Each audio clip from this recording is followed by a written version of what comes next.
markii indhahaadu ay qabtaan taalada ubaxdhiga daljirka dahsoon waxaa markiiba kugu soo dhacaya in madashu ay tahay degmada Boondheer ee gobolka Banaadir.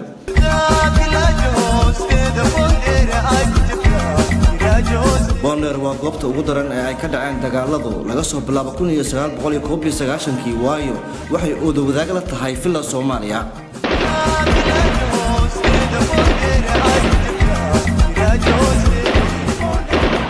waxaa burburay guriyihii iyo adeegyadii bulshada oo dhan meelaha qaarna bannaan ay isu rogeen sababo madaafiic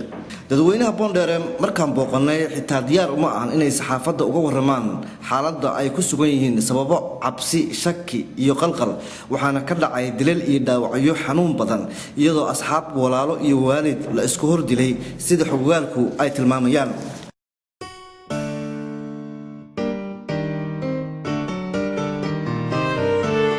بريمو بوسدي Boondheer ee laamiga saarnaa waxaa ku nasanaya iminka ari taasoo macnuhu yahay inaan wali si rasmi ah loogu soo dhiiran karin dib u soo degista Boondheer ceelka dowlay ee Boondheer oo ah mid caan ah waa adeegyada dhifta ah ee hadda ka shaqeynaya halkaasi dalabay oo 20 sano ahaa gaar dameer leh bal ha inooga warramo qiimaha fuustada biyaha ay joogto marka lamad biyaha 6,000 waa ceelkan aan ka soo siiya 30,000 meelan kana meelan 20 sidee 30,000 iyo 20 u kala gadaa waxaan kala gadnaa mid daldala oo dheer 30 aan gadnaa meesha oo gaaban oo xaafadda u dhow oo guriga irida aad ka dhigaysaa 20 aan gadnaa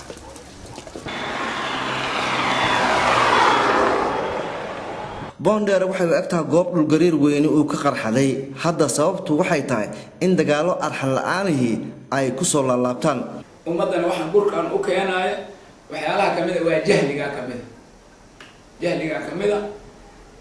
faqriga kamid ah waxa dhibkaan u keenayo ummadda waxa kamid ah badaawanimada dadka inay dan hore galin marka aan waxaan kula talinayaa ummadda Soomaaliyeed inay waxbarashada ku dadaasho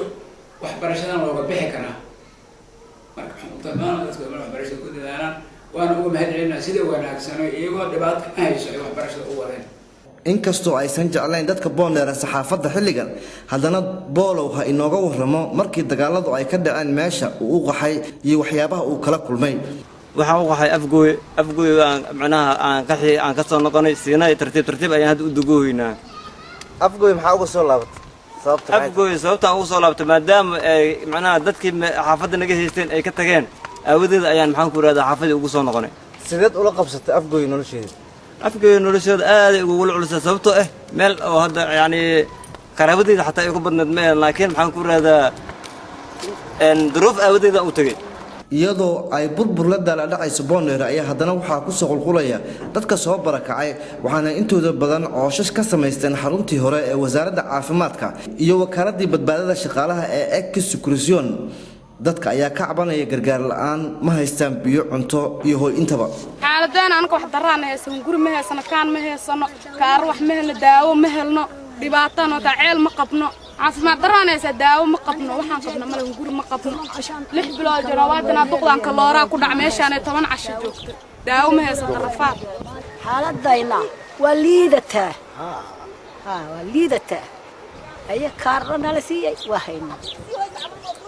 ku horaasoo qaad laakiin waa hayna heerkii noo keenana ma horkacin maalin horkacani goorba waaye haye waa kaas aan saas gudoomiyaha degmada Boondheer ayaa ka jawaabaya cabashada barakacayaasha dadkaas gobolada dhexe gobolada koonfurta oo kiimideen ayagoo qaxooti ah waxay degan yihiin degmada sidaas oo aragtaa meesha dadka yiraahdo komisyooni ruban dadkaas fal waa loo sameeyay markii ay imaanayeen maamul ahaan iyo deegaan ahaan أفضل بروح وهلي كرا وكتور عاد وسمي كدمنا هذا جرجارك ويبدي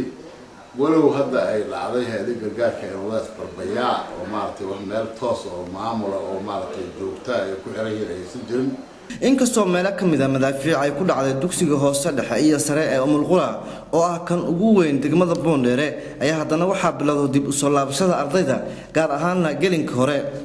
qaxay markuu yimiday waxaan فرع كسمعنا مدينة فرع علاش كسمعنا هذا مركي القصانة ماشي عن حافظ عنا حديبا نفرنا مدرسة ومالي يرى إدارة عند يعتر يركو سمعنا مالي كان ولد يعتر ما القص سمعنا ardadina waa soo naqdeen qaybihii aan madiina ku hay jirna wax yaraa ka soo naqday dadka degmada ku soo naqanayana maalin kasta inaa timaada ardadii hore u dhiga jirtay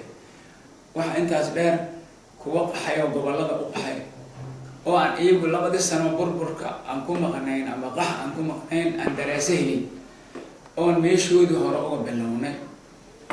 waxaa jirta kuwa iskuulla kala dhigtay oo gobolladay u qaxeen ama meelahay u qaxeen wax ka bartay oo iyaguna waxay noola yimideen bedel dabcan madrasadu waa matalada afbaan ay ka mid tahay bedel ay noola yimaadeen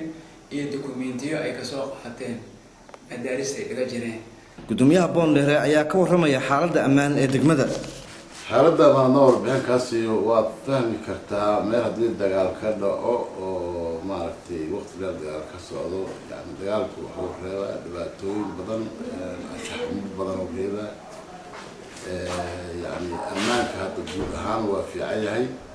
laakiin waxaa jira burbur aad u fara badan iyo bulshadii oo maaragtay aada u dhibaataysan hadday noqoto xagga adeegyada bulshada ilaa hadda waxa ka socda adeegyada bulshada ma jiraan marka laga reebo hal mashiicad oo maaragtay maamulka degmada oo sameeyey waxbarasho ma jirto oo weli iskoolada lama furin suuqya ma jiraan maaragtay caafimaad kale isbitaalaha may jiraan yani adeegyada bulshada dhinac kasta ma noqotay aad bay u hooseeyaan dhismaha gadaasheeda ka muuqda waa degmadii caanka ahayd ee degmada Boondheere goordhow ayaa lagu sameeyay dibdhis iyadoo shirarkii caadiga ah degmadaasna iminka ay ka bilowdeen gudoomiyaha degmada Boondheere oo aan la kulman waxa uu sheegay inuu rajo wanaagsan ka qabo in dadka halkan ku dhaqnaa ee qaxay ay dib ugu soo laaban doonaan halkan maalmaha soo socda anaga waxaan soo marnay yani adiyadoo oon degmadan aan xiran tahay oo lagu shaqayn karnaa soo marnay ayadoo maaragtay waxaan soo marnay aan la dhaqaaqi karin ayadoo nololeesan hadda rajayn aad u fiican tahay maadaama uu naga kacay shabaab oo naga tegay culayskii laga dul qaaday waxyaalaha yarkaa oo qaraadaadka oo ku dhex jira maamulada ama dowladda waa iska saxmayaan dadkuna asaa u heelan hadda inuu nabad raadiyo dowlad xirana haddii aan maaragtay isbedel kaloo siyaasadda oo dhicin waxaan rajaynayaa in aad iyo aad maaragtay yani nabadda iyo rajada usoo noqonayso waxaa ka soconaya meelaha qaarkood dhismo aan sidaas u ballaarnayn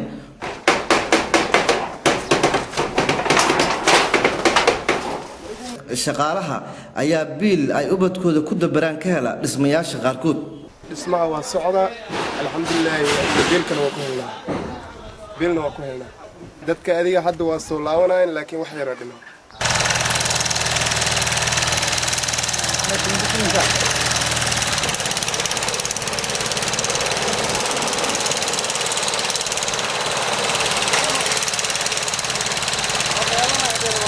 aan dhex socday degmada Boondheere ee qadiimka ah magaalada Muqdisho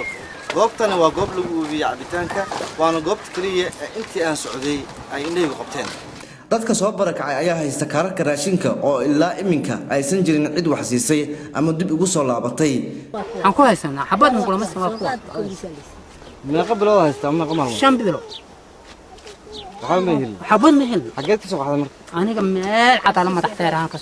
soo barka حولي قال لا ولقي كان ما حولي قال لا ما أنا إمت هي كاما لقى فرالين كان كوح كإلال هي سلابات قفوتو كمسؤولة ما هي كتير تقاعد وتوقعن بابو قصاص صار دمر هي سنة قاعد جرب ناقص وأنا كوا حبنا كم هاي arintaasu maahan waa surriyacaas oo ka socda dawladda oo ka socda sababtoo ah nin xildhibaan ayaa ka soo qaadaya raashinka oo ka soo qaadaya hay'adii keentay mas'uuliyiintu soo qaadaya wuxuu sameeyaa meel buu geeriyaa reerkiisa ama qabiilkiisa dad wuxuu leeyahay qaybsha kadibna waxaa ka imaanaya isku dhac sababtoo ah raashinka loogu talagalay in la siiyo reer ee waxaa loogu talagalay in shacabka in la siiyo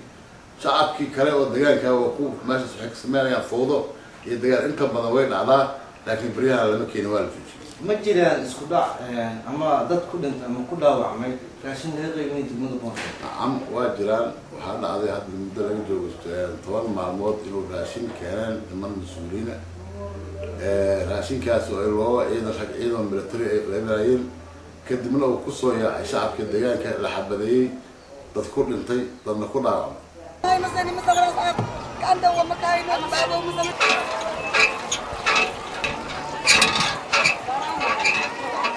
haweenay diiday inaan ka qaadano sawir ayaa noo sheegtay in odaygeedii la dilay gurigoodiina uu gabaahir cilla ah noqday kadib markii madaafiic aan loo aabi yeelin ay ku hoobatay waxaanay sheegtay inaysan haysanin meel ay ku soo laabato meesha ay hadda u barakacdayna aysan anfacaynin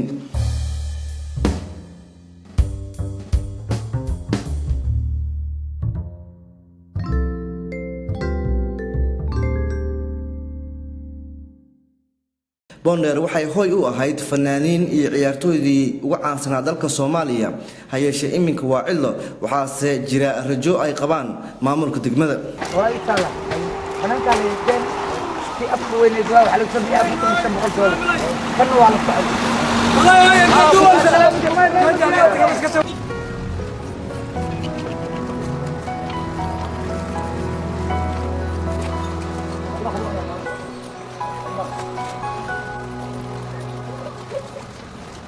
Bonder waxay ka mid tahay degmooyinka ugu qadiimsan gobolka Banaadir waxaana la sheegaa inay bilowgeedii hore ahayd goob biraha lagu tumo